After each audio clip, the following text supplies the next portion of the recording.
नमस्कार। मैं आप सबके बीच में अपनी एक छोटी सी कहानी टीस प्रस्तुत कर रहा हूँ। मुझे उम्मीद है कि आपको यह कहानी पसंद आएगी। तो प्रस्तुत है कहानी टीस।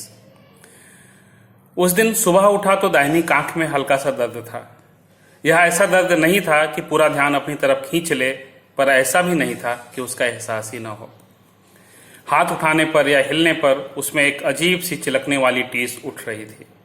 माँ को बताया तो उसने हाथ उठाकर देखा, पर उसे कुछ भी समझ में नहीं आया। उसने कहा सोते समय हाथ सिर के नीचे देर तक दबा रह गया होगा, या कोई नस इधर उधर हो गई होगी। शाम को मैं मालिश कर दूंगी, ठीक हो जाएगा।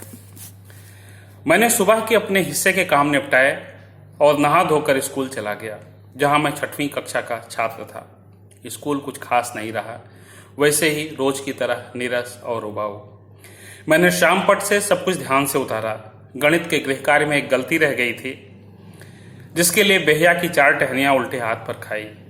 दर्द की एक तेज लहर जैसे पूरे शरीर में फैल गई। इस लहर को हमेशा जब्त कर लेना होता था, पर जब्त करते समय भी एक संतुलन साध कर रहना पड़ता था। अगर इस हद तक जब्त किया कि मार या पीड़ा का कोई चिन्ह चेहरे पर न दिखाई पड़ा, तो पंडित जी के निगाह में यह मोटी चमड़ी या बेहयाई का एक नमूना होता था। और अगर चेहरे पर मार के निशान कुछ ज्यादा दिख गए या कि रुलाई ही आ गई, तो यह नौटंकी मानी जाती थी। दोनों ही स्थितियों में और पिटने के लिए तैयार रहना पड़ता था। शाम को हाथ में तो माँ से तेल लगवाया, पर हाथ के दर्द के मारे कांख का दर्द इतना मामूली था कि उसे भूल ही गया था।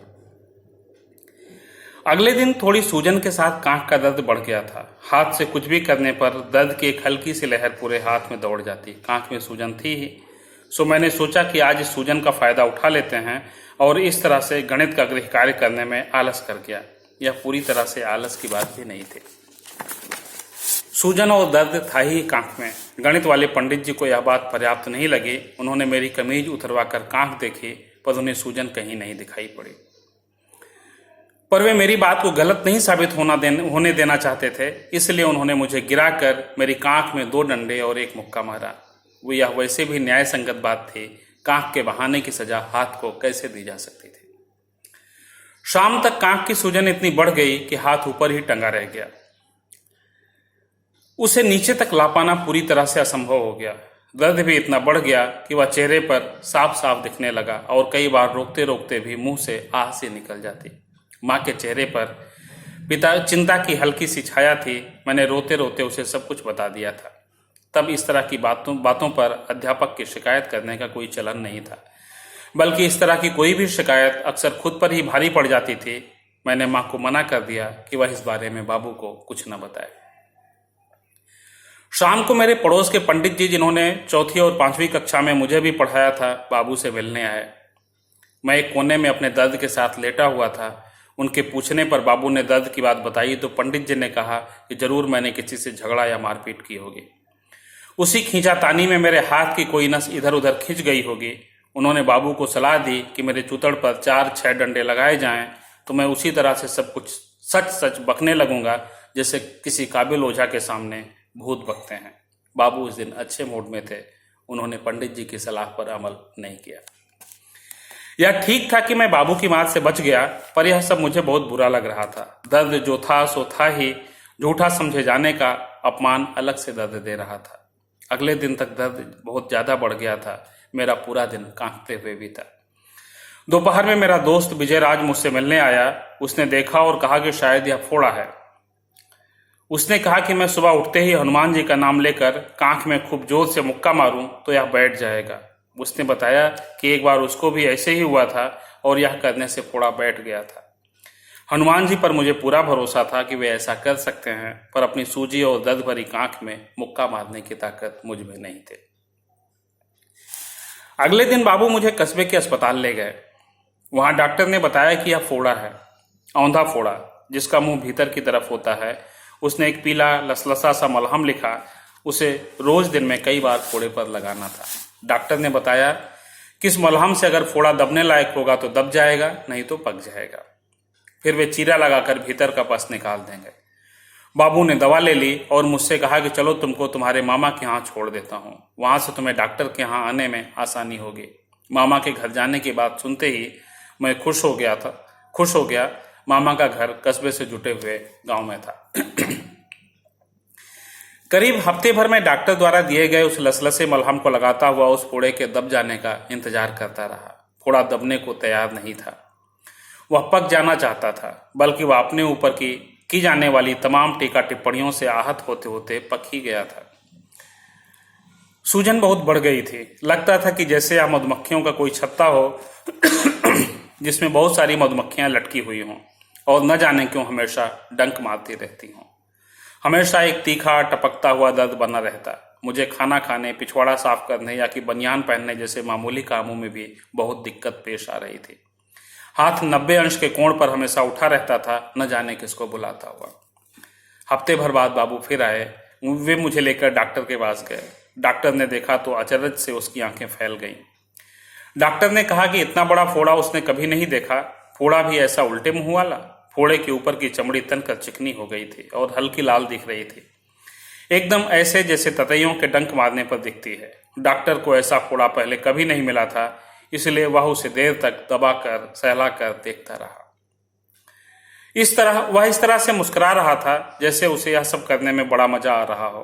फिर उसने कुछ दवाएं दी और ऑपरेशन के लिए अगले दिन आने को कहा। इसके पहले मैंने ऑपरेशन का बस नाम भर सुना था। कुछ फिल्मों में जरूर ऑपरेशन के दृश्य देखे थे, पर एक फोड़े के ऑपरेशन से उन दृश्यों की क्या तुलना हो सकती थी। फिर भी मैं डरा हुआ था। मुझे माँ की याद आ रही थी। नानी ने रात में मुझे अपने बगल सुलाया और सुबह खाने के लिए बेसन के लड्डू दिए। जब मैं ऑपरेशन के लिए बाबू और नाना के साथ निकलने लगा तो वे मुझे घर के सामने के हनुमान मंदिर में ले गईं और मुझसे हनुमान जी के आगे सिर झुकाने को कहा। यह करना मुझे आता था। मैंने हनुमान जी के सामने हाथ जोड़े और प्रार्थना की कि मेरा फोड़ा ऑपरेशन के पहले ही फूट जाए। हनुमान जी ने मेरी प्रार्थना में कोई रुचि नहीं दिखाई और आखिरकार मैं डॉक्टर के हवाले कर दिया गया। डॉक्टर ने कहा कि शून्य करने वाली सुई की व्यवस्था नहीं हो पाई, नहीं तो वह शून्य करके ऑपरेशन करता। वैकल्पिक स्थिति में उसने नाना और बाबू से मुझे कस के पकड़ने को कहा। डॉक्टर की मदद के लिए एक नर्स थी जो मुझे सपनों में डराने वाली चुड़ैल की तरह दिख रही थी। वह तमाम औजारों के साथ डॉक्टर की मदद के लिए हाजिर थे। डॉक्टर ने बाबू और नाना को इशारा किया। नाना ने मुझे सिर और कंधे से कसकर पकड़ लिया। बाबू ने पैर की तरफ से पकड़ा। अभी डॉक्टर ने अपना काम शुरू भी नहीं किया था कि मैं चिल्ला चिल्ला कर रोने लगा और बाबू, नाना तथा डॉक्टर से छोड़ देने की मिन्नतें करने लगा। किसी ने मेरी इस चीख पुकार पर ज्यादा ध्यान नहीं दिया, बल्कि प्रतिक्रिया में उनके हाथ मेरी गर्दन, कंधे और पैरों पर कस गए। डॉक्टर ने जब फोड़े में चीरा लगाया, मैं गला फाड़कर चिल्लाया। चमड़ी कच्ची थी और मुझे सचमुच बहुत तेज दर्द हो रहा था। इसी के साथ पस की एक तेज धार निकली जो नाना के कुर्ते और मुंह तक गई। उसके छींटे डॉक्टर पर भी पड़े। मुझे उस दर्द में भी बहुत मजा आया। पस के बाहर निकलते ही कई दिनों से लगातार बना हुआ दर्द जैसे किसी चमत्कार से गायब हो गया। हालांकि जहां चीरा लगा था वहां दर्द था, पर यह फोड़े के दर्द से अलग और इतना कम था कि उसकी तरफ ध्यान देने का मन नहीं कर रहा था। पस निकलने से भीतर बहुत सारी जगहें खाली हो गई थी। डॉक्टर ने उसे अच्छी तरह से साफ किया, उसमें दवाई लगाई और किसी तरह से भिगोकर भीतर बहुत सारी रुई की पट्टियां भर दी। डॉक्टर ने पहले तो घाव पर पट्टी बांधने की कोशिश की, फिर उसमें असफल होकर टेप से चिपका दिया। इसके बाद उसने मुझे खाने के लिए कुछ दवाइयां दी जिससे कि घाव जल्दी सूखता और उसमें नए सिरे से पस न बनती। दवाइयां लेकर उन्हें खाने का तरीका समझकर मैं नाना और बाबू के साथ बाहर निकल आया। नाना को कस्बे में कुछ काम था, वे वहीं रुक गए। बाबू अपनी साइकिल के कैरियर पर मुझे बिठाकर मामा के यहाँ छोड़ने ले चले। रास्ते में बाबू ने मुझसे कहा कि भी 8-10 दिन मुझे और तकलीफ सहनी होगी। पट्टियां बदलते समय और भीतर नई पट्टियां डालते समय थोड़ा दर्द बर्दाश्त करना होगा। मैं फोड़े का दर्द भूल गया था। बाबू की इस बात ने मुझे फिर से उसकी याद दिला दी। नतीजा यह रहा कि 2 दिन बाद जब मैं नाना के साथ पट्टियां बदलवाने गया तो डॉक्टर ने जैसे ही टेप निकालने शुरू किए, मैं फिर से चिल्लाने लगा। डॉक्टर ने पूछा कि अब क्यों रो रहे हो, तो मैंने कहा अभी फिर से दर्द होगा। उसने कहा कि चुप रहो, अब तुम्हें कोई दर्द वर्द नहीं होगा। मैंने डॉक्टर से जिरह चालू रखी कि बाबू कह रहे थे कि भी 8-10 दिन दर्द होगा। डॉक्टर ने कहा कि तुम्हारे बाबू इडियट हैं। डॉक्टर की यह बात मुझे बहुत बुरी लगी, पर नाना इस तरह से मुस्कुराए जैसे उनकी डॉक्टर से पूरी सहमति हो। डॉक्टर सही था, मुझे बिल्कुल भी दर्द नहीं हुआ, बल्कि पट्टी डाले जाते समय हल्की सी गुदगुदी ही हुई। मुझे बड़ा मजा आया। बाबू को इडियट कहने से डॉक्टर के ऊपर मुझे जो गुस्सा आया था वह खत्म हो गया। मैंने कुछ कहा नहीं, पर मन ही मन मेरी भी डॉक्टर से सहमति बनी।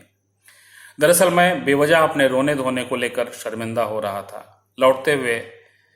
रास्ते में लौटते हुए नाना ने मुझे अनारसे खिलाए। इसके बाद मैं अकेले ही जाकर पट्टियां बदलवाता रहा और एक दिन पूरी तरह से अच्छा होकर बाबू की साइकिल पर बैठकर अपने घर लौट आया। अगले दिन जब मैं स्कूल गया तो पंडित जी ने कड़कते हुए पूछा कि मैं इतने दिनों से कहाँ गायब था।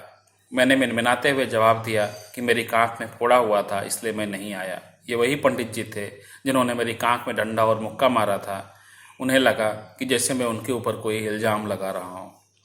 उन्होंने मुझे अपने पास बुलाया और मेरा कान उमेटते हुए बताया कि यह बात उन्हें मेरे बाबू ने बताई थी, पर छुट्टी के लिए मुझे खुद प्रार्थना पत्र देकर जाना चाहिए था।